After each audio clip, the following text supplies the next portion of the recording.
Escape game les mieux notés de toute la France. C'est pas sponsorisé, donc je ne donnerai pas le nom.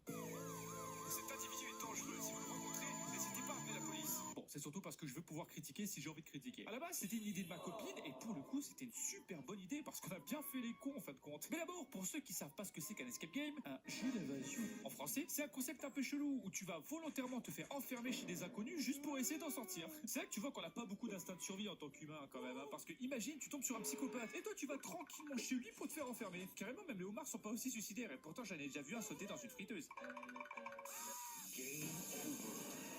Et en fait, moi je savais pas, mais il y a des escape games pour absolument tous les styles. En cherchant, on a trouvé un escape game style Harry Potter. Bon, là j'avoue, celui-là on sentait arriver. Un autre qui se passe dans une civilisation Inca. D'ailleurs, petite anecdote marrante, dans les civilisations Inca, ils sacrifiaient les humains puceaux pour faire plaisir à leurs dieux. Heureusement qu'on fait pas ça dans notre société actuelle, hein, sinon j'aurais pas survécu d'ici, moi je te le dis. Hein. Ah, lâchez-moi, je suis pas puceau, je vous dis. Ah ouais? C'est quoi le nom de ta copine alors? Vous la connaissez pas, elle est dans un autre lycée.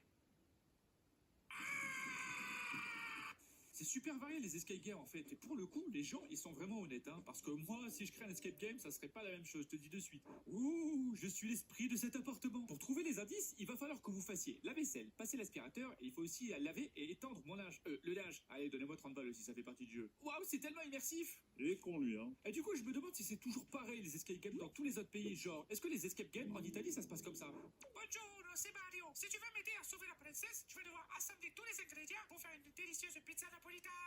Ah, cool, ok. Il est où le ketchup? Mamma mia! Ah oui, parce que dans les escape games, il y a toujours quelqu'un qui te regarde à travers des caméras. C'est pas un mec chelou, je te rassure, c'est normal. Ça s'appelle un game master. Et en fait, les game masters, ils ont tous des caméras et des micros dans toutes les pièces pour pouvoir te surveiller. Déjà pour voir si tu fais pas trop de conneries. Hein. Parce qu'apparemment, les gens qui sont tout seuls, ils font n'importe quoi. Genre, par exemple, avant de commencer notre escape room, la game master nous a dit les règles. Et dans ces règles, la plus importante qu'elle nous a dit, c'était ne mangez pas le foin par terre. Vous vous rendez compte du nombre de personnes qui ont dû manger le foin qu'ils ont trouvé par terre pour que ça en devienne une règle? Et la dernière règle, la plus importante, surtout, ne mangez pas le foin par terre.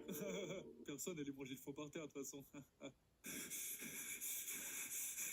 L'expression bête à manger du fond prend tout son sens. Donc voilà, si vous faites un escape game et une des règles c'est ne vous débattez pas si on vous enferme dans une cave, Eh bien, méfiez-vous. bref, nous, notre escape game, on l'a choisi dans un château médiéval. Et on devait stopper un rituel qui allait réveiller le seigneur le plus cruel de tous les temps. Parce que t'as compris, pas de rituel, pas de seigneur. Pas de seigneur, pas de massacre. Pas de massacre, mais pas de massacre. Oh les gars, réveillez-vous, vous suivez ou quoi? Du coup, on arrive dans la première salle et incroyable, on est littéralement transporté dans une salle médiévale. Avec un trône, plein de tableaux sur les murs, des pavés au sol et un mur en cailloux.